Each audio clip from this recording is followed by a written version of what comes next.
Okay, so today I'm gonna talk about the last chapters of JB.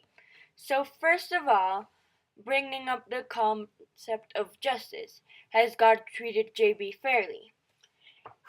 Particularly, I think this story has been, as we see it today, pretty unjust to JB. He did not expect one of his kids to die, and he obviously did not expect five of them to die. He even lost his wife in spirit for a little time. And so basically, yeah, he has not had the greatest of all luck.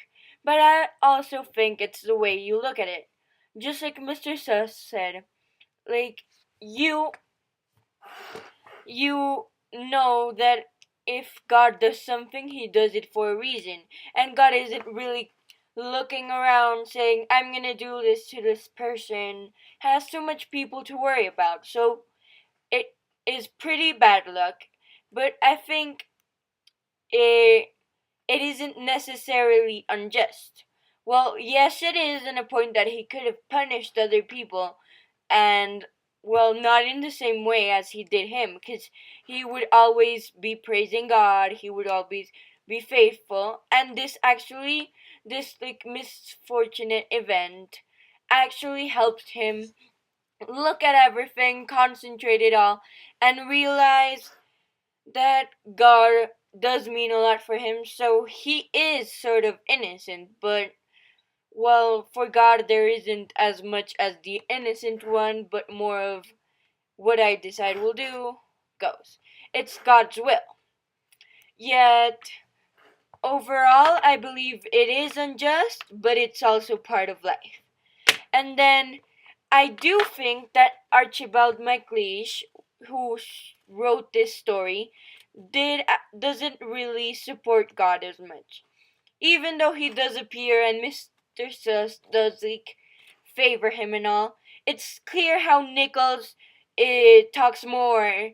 He has stronger points. Mr. Sus tends to win, and he's like a more defiant character, to like put it in that way. So I think Archibald MacLeish does think God is unjust because if it weren't for that, JB wouldn't have been suffering all of this. He obviously is like a how would I put that out? He is obviously like emphasizing how a man can remain as faithful as Job and how good it is and everything. But as Nichols, he also it's like as if Nichols was his hidden voice. He's trying to speak for him, and he's saying that he shouldn't have left it that way. He should have responded to it. He should have done something.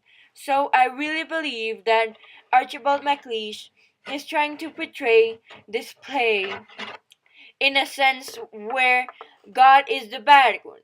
Maybe he doesn't really realize it, but he also could represent this as ignorance. Not saying that God is necessarily ignorant, but this is like what MacLeish is actually trying to portray. Also, for the question, will Job be rewarded at the end of the suffering he's going through? You could also see it as in various ways. He isn't rewarded, he just learns how to deal with life. So, if that's a reward, it will help you continue not in the same way as you did before, but it will help you focus in love, focus in other stuff, because you can either die with love or die suffering. So it's like a pathway you must choose. So it's not necessarily a reward because of all his mishaps he had before, everything he had to suffer for, but it is in a way to teach him characteristics of a human life and a well-rounded being and how to like continue with your life. And well, that's all, and thanks for watching.